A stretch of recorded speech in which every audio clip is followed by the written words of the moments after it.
Hey, Vols fans, welcome to another episode of Tennessee Fan Talk. We're rolling into week 3. You got your boy next to me, the Duke.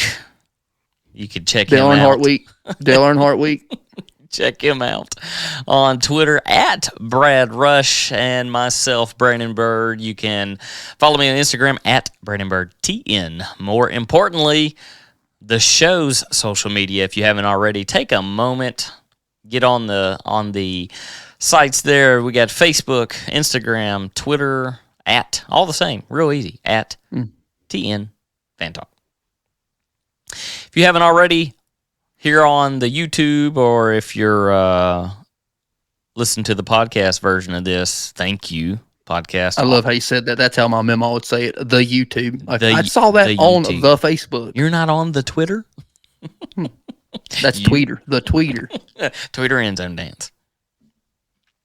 We're going to go through a little bit of the Vols and Akron, what the Vols need to do to be successful next week. We're not so much worried about this game. Of course, you've never been, we've had our upsets against us, and there's definitely... I'm not counting it out of the realm of possibility. There's definitely some upsets around the league thus far this year, so hopefully we don't fall victim to one of them while we get to practice for Florida.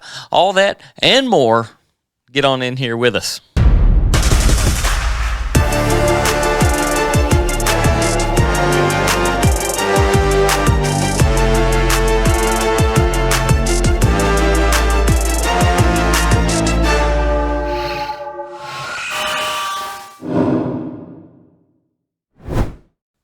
All right, fans, welcome back. Before we get started, just a little reminder.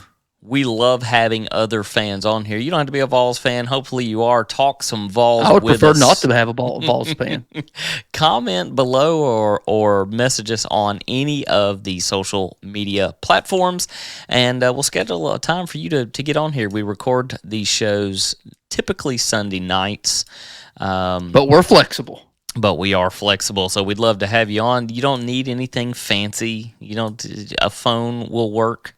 As long as it's not a Nokia phone, you're golden. As long as you're not playing Snake. Or a chocolate. What was it? A LG chocolate. Tennessee will host Akron of Ohio this week. I would love to see where Vegas says that will be at. As it is of Sunday night, I don't care because it's going to change. Number 15. That's the time to bet, though. The earlier you get in the game, the better. Normally. Number 15, Vols, which, of course, we said, and show one of this week, neither one of us agree with, have to work on a few things. I'm hoping that offense was a fluke. I'm hoping that Pitt's defensive line is better than Florida's. Probably not. We did, thanks to Kentucky, see what we have to do to beat Florida. Pressure, pressure, pressure. Good coverage. Pick them apart. Good running quarterback options. A lot of RPOs. Mm-hmm. So we'll see. But what Tennessee did well last week defensively, keep it up. Work on our offense. Work on punting the ball in a decent amount of time. Yeah, took a little too much time. Like I said on the last show, too. I mean, when it takes 10 years to punt it, you're going to get blocked. It's so unlike Paxton Brooks too, because he is he had a. Oh no, he's a great punter. He had a. But most high school teams punt, could have blocked that one. And then he had, father time punt. It's really hard to get in and talk anything about Akron. So do you want to run through everything else? Do we want to kick some jokes on this horrible schedule? There's a couple of good games. Most of them okay, whatever. I mean, if you would have talked to a South Carolina fan 2 weeks ago, they were beating Georgia this week, but maybe not now. Yeah, maybe not now. I love seeing Cock Commander tears. Georgia traveling to Columbia, South Carolina to whoop up on the Gamecocks. You want to talk about a stadium that has the least amount of character in the SEC? Vanderbilt has more character than where South Carolina Oh, and place. that's bad. That's very bad. surely the Gamecocks don't have vinyl siding on their stadium. No, it just reminds you of every other NFL stadium you've ever seen. I mean, Nissan doesn't have any character. just I boring. love going to Nissan, but it looks like But an it's boring. NFL stadium. But that's why we're getting a new one.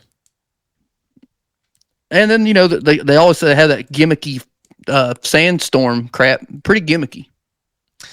Youngstown State visiting Kentucky, so they'll grab another win. Abilene Christian helping Missouri feel better about themselves. Maybe if they have Jesus on their side, they might beat them. Abilene Christian. Ole Miss traveling to Georgia Tech for an ABC game. That might be a decent game. It very well could be. It very well could be. Honestly, I'd like to see Georgia Tech win that one. Oh, I always pull for the teams playing against SEC teams except for Tennessee. I'm very open about that. I say that every week. I only pull for Tennessee, no other SEC school. Penn State, after coming off a win to Ohio State, traveling to Auburn for the CBS game of the week. That's probably going to be a stinker of a game because Big Ten schools can't score except for Ohio State. Right. And Michigan sometimes. Vandy but Big Ten can't score. Vandy in North Illinois. We've talked about that one. Vandy. Let's go Salukis. Are they the Salukis? They are. And no, Vandy. Go Salukis, go. 3-1, real easy. Your bride-to-be's alma mater going to Alabama. Last time, I don't know if they've played since, but the first time they played ULM. That's right. Beat them. They sure did. Nick Saban's first year. It's not going to happen this time, though. No. Alabama. Mississippi State, LSU, the ESPN evening game. Now, I hate talking about this stuff because I hate when I hear it on TV, but I'm going to talk about it anyway. Okay. If Brian Kelly gets beat, is he on the hot seat? It's funny when you talk about first-year coaches in the coaching carousel. He just gives me that vibe that he's going to get canned. A 10-year deal. Now, for $100 million, right? 10. I don't remember. I think it's $10 million a year. I don't remember what the deal is, but I think it's $10 million a year, which he's not worth it. I don't think Brian Kelly's in that $10 million because most of the coaches in the SEC are that $6 to $7 million deal, other than Saban, Kirby. I don't know. We'd have to. I'm on the Google machine right now. He's looking it up. Okay, so here's the deal. Brian Kelly. Did they space out, give him a 10-year contract for easier buyout options if they have to cut him, which is still going to be expensive after year one? They keep saying, long contract because he's got a lot to turn around. I mean, y'all just won not that long ago. I don't think that there's a big turnaround that needs to be made in LSU. I think it was a wrong hire. Just like Sunbelt Billy. Missouri State at Arkansas. Akron, Tennessee. So I'm on, the source is the Bleacher Report. Okay. And it looks like it averages out to about $9.5 million a year. Okay. Now so in 2022, he gets 9.5. I mean, here's the breakdown verbatim off of Bleacher Report. Kelly's base salary. Oh, no, where am I at here? Hold on. So increases to $8.8 million in 2023, $9 million in 2025, $9.2 in 2027. So he gets a $1.3 million annual bonus, includes $500,000 for each bowl game, which he's not going to this year. I still think he beats us. Nope. That's one that the Florida game's always a question. I think LSU is not a question this year. Buddy, every game's a question when Tennessee's on the field. If you ain't learned that yet, you're never going to. South Florida visiting Florida to make them feel a little better about themselves. And another decent game, Texas A&M looking to bounce back from their handout from Appalachian State. Miami visiting Texas A&M. Hand up. I regret saying that A&M's going to go undefeated. And now that they've lost, it's like a clean slate that I can pick whatever they want. They're going to lose this week. Oh. And Jimbo Fisher is going to be on the hot seat. No, he's not. He's going to be on the heated commode seat. Yes, no, sir. They're going to be looking at a loss to a school like Appalachian State turns the fire up quick and fast. Look at Frost from Nebraska. As the time of this recording, he was fired today. Frost needed to be fired. I mean, it doesn't. The bring home the kid, blah blah blah. That don't always work. He did good at UCF. Or was it South Florida? I don't know where he was at. He was at one of them Florida schools. UCF, I think. I think it was UCF, but that's everyone has success at UCF for some reason. Isn't that where Gus Malzahn is at now? I have no idea. I'm pretty sure it is. He's the one that eats. He's the one. No, that's not good. That's Les Miles. He's the one that eats grass. Oh no. Malzahn is Waffle House. And hey, I mean, I respect it. It's much better than IHOP. Waffle House. It's better than Cracker Barrel. It's better than Cracker Barrel. I do like the waffle over the Cracker Barrel. The awful waffle, as it's also known by. That's right. Tennessee, Akron, big game to get prepared for next week, and then a little time off to heal the wounds in which we always seem to get from Florida, whether it's a loss or literal wounds, and a little bye week before we pick on LSU a little bit. 55-13 Vols. You were, I don't know if you remember your pick for the Pitt game, but you were. I think I was pretty dang close. You were pretty close. I think I said it was like 35-28. I think something like that. You were pretty close. Mm-hmm. Yeah, and I don't know anything about football. Just to reiterate the fact again. There he goes. I don't. You sure do pick them. So what was your for this week? 55 what? 13. Yeah, I don't think we go 55. I think we do to try to prove a point. 48-10. 48-10. And then the 7 is garbage time. They're sitting there with a field goal for a while. Probably so. Yes. I know they played Michigan State last week. Look at there, huh? Look at you. I don't remember what the score was, but they played Michigan State, I think. These teams are just going around getting paid. That's first of the year. These teams just go around and get paid. They just go around and then they're on. That's how they pay for the women's basketball coach salary. Then they're on Netflix with their new shows and their new shoes and their new jerseys. Look at the gear we got. All brought to you by playing an SEC team.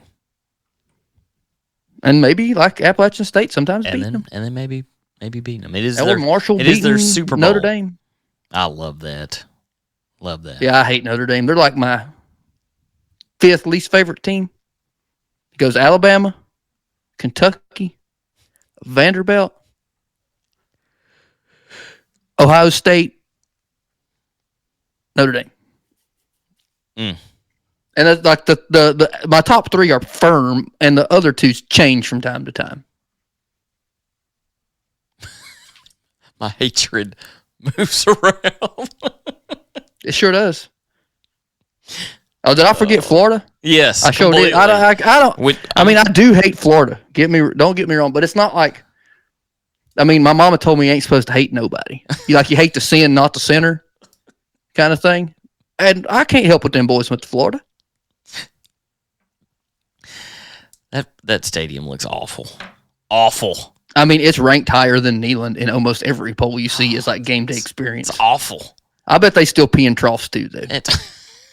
Now I'll get Neyland has its areas that are in vast need of improvement, and our plan. I mean, I enjoy a pee trough from now and again with you buddies.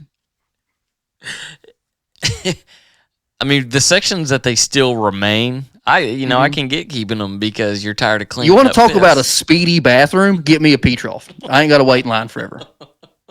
You can pack more people on the trough than you can the individual urinals, and also you don't have to worry about somebody taking a dump in a trough. I've seen it taking a dump in the urinal before. It's not a good experience. I've seen it. Oh, my God, bless. At least Neyland is scheduled for updates. I don't know down there. They just need to start over. Lipstick on a pig. Tons of new paint. You can see paint. No, that's no. That's where Arkansas plays. You want to talk about a good sponsorship plan? Like idea is like they have a female. I don't know what they call their mascot's name, and they have a deal with Revlon. Who? And they're literally putting lipstick on a pig. Yep. Oh, good night, fans. That's gonna have to. We're getting off the rails. We better have to do it. That's gonna have to do it now, guys. I hope y'all enjoy the game this weekend. I know that I sure will, and I know who's not watching it live. Nope, I'm not watching. Someone's gonna be NASCARing it up again. My 5th of 6 races this year. Oh, who's in the lead in points? Well, right now it's Christopher Bell, which he has the personality of a piece of paper. So, I don't really care about him. But I guarantee, mark my words, if you're a NASCAR bettor, Kyle Busch will win next week. Oh, because he almost wins every time I watch. I was at Darlington 2 weeks ago, and if that son of a gun, excuse me, sorry, you can beat me out there. Sorry, I didn't mean to say that. If he wouldn't have blown up, he'd have won. Where's the race at? That's at Bristol. Oh, back home. There it is. Well, look, you could go to both. No, I ain't wasting my time for that because the race is on Saturday night. Guys, we thank you very much for tuning in to this week's show. If you haven't already, comment below. We'll engage with you. I promise, within minutes. Comment below. Thanks for joining in. Remember, wherever you are, we are TN Fan Talk.